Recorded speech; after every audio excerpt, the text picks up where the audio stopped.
नमस्ते, मैं अलका ठाकुर हूँ और आप सभी का अलका मेडिकल क्लासेस में स्वागत है। आपने ये नोटिस किया होगा कि बहुत सारे लोग ऐसे हैं जिनको जब खांसी होती है तो लगातार होते रहती है। मतलब अब इस साल में अगर खांसी हुई है तो 2-3 महीने तक खांसी लगा ही रहेगा, खांसी उनको होगा ही, फिर ठीक हो जाएगा, फिर अगले साल फिर से वही हाल है, या फिर लंबे समय तक 6 महीना से अधिक समय तक भी उनको खांसी रह सकता है। तो ये क्या होता है? किसी किसी को खांसी होता है लेकिन फिर ठीक भी हो जाता है। तो ये क्या सिस्टम है, बॉडी में क्या ऐसा होता है? तो एक टॉपिक है जिसका नाम क्या है, जिसका नाम है ब्रोंकाइटिस। अब ये ब्रोंकाइटिस क्या है देखिए पहले, जिसकी वजह से आपको खांसी होती है, ब्रोंकाइटिस।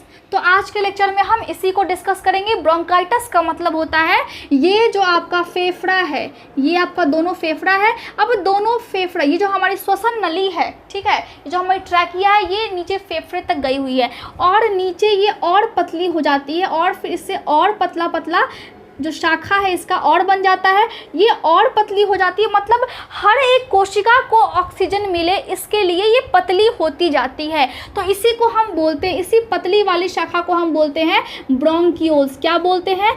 ब्रोंकियोल्स। अब इसी ब्रोंकियोल्स में जब सूजन हो जाता है तो उसी को हम बोलते हैं ब्रोंकाइटिस। मतलब यहाँ पे लास्ट में आइटस लगा हुआ है, ITIS, जिसका मतलब होता है इन्फ्लामेशन, और उसको हम हिंदी में बोलते हैं सूजन। ठीक है, तो इस शाखा में सूजन को हम क्या बोले? ब्रोंकाइटिस।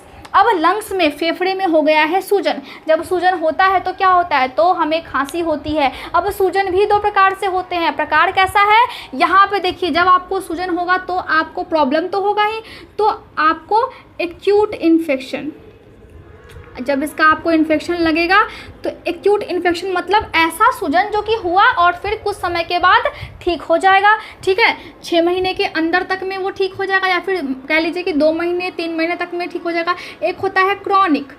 क्रॉनिक का मतलब होता है लंबे समय तक आपको इन्फेक्शन रहा है, मतलब सूजन हो गया है, वो आपको अब छोड़ ही नहीं रहा है। जिस तरह आप अपने ना पढ़ने की लत को नहीं छोड़ते हो। देखिए, जब आप मेहनत करोगे तो समय ज़रूर बदलेगा। हम हमेशा सोचते हैं कि हमारा समय कब आएगा, कब आएगा, हम बड़े कब होंगे, हम अच्छे से सक्सेसफुल कब होंगे। लेकिन जब आप मेहनत करते रहते हैं तो ये बदलता हुआ समय आपका समय बदल देता है। इसको आपको ध्यान में रखना है, क्योंकि मेहनत ही आपका समय बदलेगा। बैठे बैठे कुछ भी नहीं होगा। और अगर आप एक मेडिकल की छात्रा है या फिर छात्र हैं तो इस टाइम में आपको पढ़ने की बहुत ज़्यादा आवश्यकता है, क्योंकि किताब जो है उससे दोस्ती बनाने के बाद आपके आसपास की दुनिया ही बदल जाती है और सक्सेस का सीधा रास्ता आपका किताब है। बात ख़त्म, यहीं पे बात बिल्कुल ख़त्म हो जाती है। इसमें नहीं कुछ भी कहने को बचता है। क्यों? क्योंकि किताब है जो आपका सक्सेस को तय कर सकता है और वो आपको ज़ीरो से हीरो बना सकता है या फिर हीरोइन भी बना सकता है ना। तो यहाँ पे देखिए, क्रॉनिक इन्फेक्शन यानी कि अगर लंबे समय से आपको इन्फेक्शन लग रही है, लंबे समय से खांसी होती है, तो वो क्रॉनिक इन्फेक्शन में आ जाएगा। जब 6 महीने से अधिक हो गए हैं तब आपको खांसी हो रही है। अब इसमें होता क्या है? इसमें आपको खांसी होता है और खांसी को अंग्रेजी में हम बोलते हैं कफ। ठीक है, खांसी के साथ साथ आपको सूखी खांसी भी हो सकती है और बलगम वाली खांसी भी हो सकती है। अब बलगम वाली खांसी कैसी होती है? बलगम अगर आपका येलो या फिर अगर वो ग्रीन हो, इसका मतलब क्या है? इसका मतलब है कि वो सिग्नल दे रहा है बैक्टीरिया का। जब भी कोई बैक्टीरिया आपके बॉडी पे आकर के अटैक करता है तो उस टाइम में आपको जब खांसी होती है तो बलगम वाली खांसी होती है और वो हल्की सी पीली या फिर हल्का सा, एकदम हल्का सा हरा कलर का होता है। ठीक है, इसको आपको समझ गए कि जब आपको इन्फेक्शन हुआ तो वो पहले कम देर तक रहा, कम समय तक या फिर ज़्यादा समय तक रह सकता है। उसमें खांसी होती है, दोनों में खांसी होती है। अब होता क्या है? सर्दी लग जाता है आपको और फ्लू की समस्या हो जाती है। मतलब फ्लू का जो वायरस है जिसको हम बोलते हैं इन्फ्लुएंजा वायरस A और B, इसके कारण आपको खांसी हो जाती है। अब जब खांसी होता है तो दोनों में खांसी क्यों हो जाता है? प्रदूषण से हो जाता है। जब कोई सिगरेट पीता है तो उस वजह से खांसी हो जाती है। इसके अलावा अगर आपको ये प्रॉब्लम है, GERD की प्रॉब्लम है, मतलब क्या है? Gastroesophageal reflux disease. मतलब समझिए कि बहुत सारे लोगों को आता है, कड़वा डकार आता है। आपने खाना खाया और फिर आपके मुंह में कुछ कड़वा कड़वा कड़वा सा फील होता है, उसी को हम बोलते हैं गैस्ट्रोइसोफेजियल रिफ्लक्स डिजीज़। तो उसमें क्या होता है कि जो पेट का HCl है, जो हमारे आमाशय में जो HCl है, जो अम्ल है, वो हमारे भोजन की नली में आ जाता है, तो हमें फिर कड़वा फील होता है।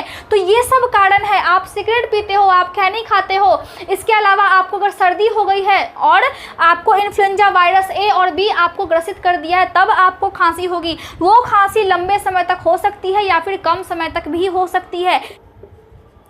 मायोबैक्टीरियम न्यूमोनियाई, ये एक बैक्टीरिया है, तो मायोबैक्टीरियम न्यूमोनियाई की वजह से भी खांसी होती है और इसको हम बोलते हैं वॉकिंग न्यूमोनिया, हम इसको बोलते हैं। अब हम इसको वॉकिंग न्यूमोनिया क्यों बोलते हैं, मतलब चलता फिरता वाला न्यूमोनिया, जिसमें आपको ज़्यादा दवाई खाने की आवश्यकता नहीं होती है और अगर आप रेस्ट करेंगे तो ये बिल्कुल ठीक हो जाएगी और कुछ समय के लिए ये रहती है। तो इस बैक्टीरिया के कारण भी आपको खांसी होती है। अब खांसी में होता क्या है, खांसी जो हो रही है वो क्यों हो रहा है, क्योंकि यहाँ पे सूजन हो गई है। जब भी आपकी बॉडी में कहीं भी सूजन होती है तो आपको इन्फेक्शन होने के चांसेस बहुत ज़्यादा होते हैं। तो मैं उम्मीद कर रही हूँ कि आपको समझ में आ रहा होगा। अगर समझ में नहीं आता है तो आप कमेंट करके बताएं, फिर से मैं आपको बताने की कोशिश करूंगी। तो यहाँ पे हमने देख लिया कि आखिर कारण है तो खांसी हुआ, तो क्यों हुआ, खैनी खाया, उसके अलावा क्या हुआ, GERD हो गया, इसके अलावा क्या हो गया, इसके अलावा आपको ये वाली बैक्टीरिया ने जब ग्रसित कर दिया तो फिर आपको इस टाइप से खांसी हो सकता है। जब खांसी होगा तो लक्षण क्या मिलेंगे देखने को, आपको कैसा फील होगा, थके हुए महसूस करोगे, मतलब है फैटिग। साथ ही हो सकता है कि आपके हाथ और पैरों में स्वेलिंग हो जाए, जिसको हम बोलते हैं पेरिफेरल एडिमा। ठीक है, हो सकता है कि आपको फीवर भी लग जाए, फीवर।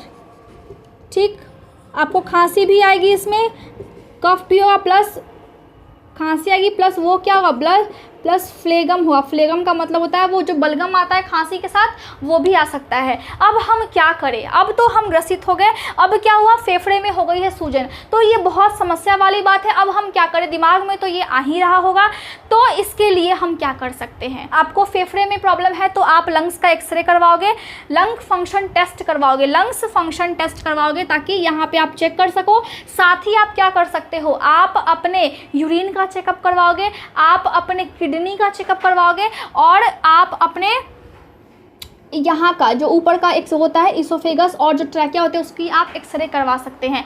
ये सब चीज़ करवाने की वजह से क्या होगा कि आपको पता लग जाएगा कि सूजन है तो कितनी है। अब इसका मेडिसिन क्या है, इसका ट्रीटमेंट क्या है। तो जब भी हमको खांसी होती है तो हम एक चीज़ कर सकते हैं, हम भाप ले सकते हैं, मतलब स्टीम। ठीक है, स्टीम ले सकते हैं। अगर आपको दर्द भी है बॉडी में तो आप एस्प्रिन ले सकते हो, लेकिन जो बच्चा है उसको हम एस्प्रिन नहीं देंगे, उसको हम देंगे एसिटामिनोफेन।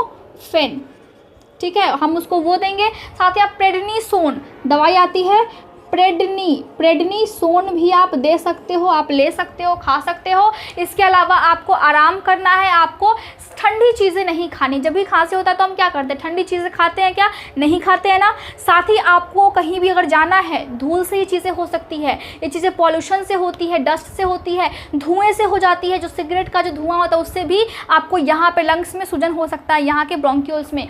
तो उन सब चीज़ से बचने के लिए आपको मास्क लगाना है। कहीं भी आपको बाहर जाना है तो आपको पहले अपने चेहरे को ढकना है, क्योंकि सांस के द्वारा आपका जो वो डस्ट पार्टिकल्स है, जो धूल कण है, वो फिर आता है फेफड़े में और यहाँ के पार्ट्स को, यहाँ के एरिया में फिर वो सूजन को पैदा कर देता है। तो ये सब चीज़ से आपको बचना है। ठीक है, तो इस तरह हम देख सकते हैं कि ब्रोंकाइटिस क्या होती है, मतलब जो हमारा फेफड़ा है उसकी जो शाखा है उसमें सूजन हो जाती है, उसी को हमने बोला ब्रोंकाइटिस। तो आज का लेक्चर यहीं पे समाप्त होता है, क्योंकि मैंने आपको सारी चीज़ें बता दी हैं और नोट्स आपको टेलीग्राम पर मिल जाएंगे। जो पहला कमेंट होता है उस पर लिंक होता है, आप जा करके उस लिंक के माध्यम से टेलीग्राम ग्रुप को ज्वाइन कर सकते हैं और नोट्स आपको बिल्कुल शॉर्टकट में मिलेंगे और बिल्कुल बहुत अच्छे से लिखे हुए मिलेंगे, जिसको आप डाउनलोड कर सकते हैं या फिर आप लिख भी सकते हो।